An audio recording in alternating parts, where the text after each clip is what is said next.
তো দর্শক, আজকে আমি আপনাদেরকে তৈরি করে দেখাবো মজার একটি রেসিপি। সেটি হচ্ছে ডিমের কোপ্তাকারি। তো ডিমের কোপ্তাকারি তৈরি করতে প্রথমে আমরা পেঁয়াজ, কাঁচামরিচ এবং লবণ দিয়ে মিশিয়ে ডিমটা ফেটিয়ে আমরা সামান্য তেল দিয়ে ফ্রাই প্যানে এখন ভেজে নিচ্ছি।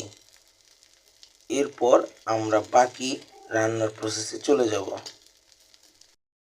তো আমাদের ডিমটা ভাজা হয়ে গিয়েছে। আমরা আস্ত ডিমকে দুই মাঝখান থেকে ভাগ করে নিয়েছি।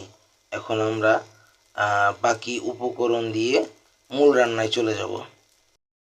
তো দর্শক, এই মুহূর্তে আমরা কড়াইতে তেল দিয়ে তারপর তার ভিতরে আদা বাটা, পেঁয়াজ বাটা, রসুন বাটা, তারপরে হচ্ছে ধনিয়া পাতা বাটা, সেই সাথে কাঁচামরিচ কুচি, টমেটো কুচি, হলুদের গুঁড়া, ধনিয়ার গুঁড়া, মরিচের গুঁড়া, চিলি ফ্লেক্স এবং সেই সাথে গরম মশলা, আর দিয়েছি লেবুর রস, আর তারপর দিয়েছি টমেটো কেচাপ দিয়ে সামান্য লবণ দিয়ে আমরা এখন এটাকে ভালো করে মাখিয়ে নিচ্ছি।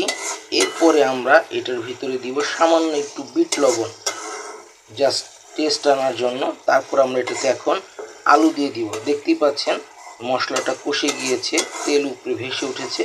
এই পর্যায়ে আমরা বিট লবণ এবং আলু দিয়ে পানি দিয়ে রান্নাটাকে একটু জাল করে নিব। তারপর আমরা ডিমটা দিব।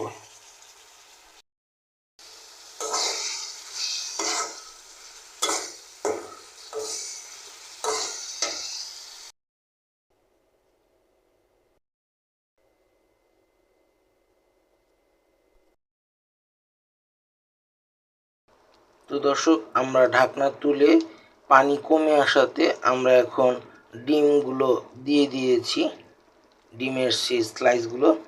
তো এখন আবার আমরা একটু নেড়ে চেড়ে ঢাকনা দিয়ে ঢেকে দিব।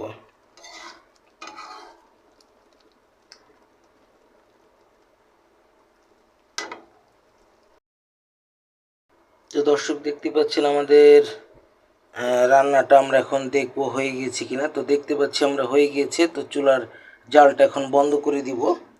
তো দর্শক, আজকে রান্নার রেসিপিটা যদি আপনাদের ভালো লেগে থাকে তাহলে বাসায় ট্রাই করে খেয়ে কমেন্ট সেকশনে জানাবেন কেমন লাগলো। নতুন খাবারে রান্না নিয়ে আমরা খুব শিগগিরই চলে আসছি। তো সেই পর্যন্ত আপনারা ভালো থাকবেন, সুস্থ থাকবেন। আমাদের চ্যানেলটি সাবস্ক্রাইব করতে ভুলবেন না এবং ভিডিওটি লাইক, কমেন্ট, শেয়ার করে দিবেন বেশি বেশি।